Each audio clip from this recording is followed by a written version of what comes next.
Ош облусу боюнча жалпы 320 окуучу ысык көлгө эс алууга кетип жатышат. Алардын арасында ата-энесинен ажыраган, аз камсыз болгон үй-бүлөлөрдүн балдары дагы бар. Балдардын коопсуздугун мугалимдер, медицина жана милиция кызматкерлери көзөмөлдөшөт.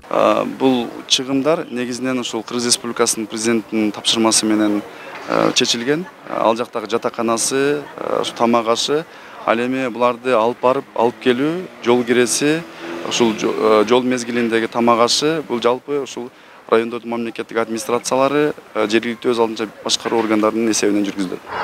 Ушундай эле эс алуу былтыркы жылы дагы уюштурулган. Анда республиканын булуң бурчунан келген балдар өз ара достошуу менен ар кандай оюн зооктор уюштурулган. Былтыркы жылы эс алууга барган окуучулар эмес, быйыл башка окуучулар тандалып алынган. Балдардын быйылкы программада негизинен мамлекеттик тилибиздин өнүгүүсүнө, ошол чет жактан миграцияда жүргөндүн балдары дагы арасында бар. Мына ошол балдардын негизинен мамлекеттик тилибиздин тилдерин жаттырып, анан ошону менен бирге балдардын көңүлдүү эс алуусун түзөбүз деген үмүт менен кетип жатабыз.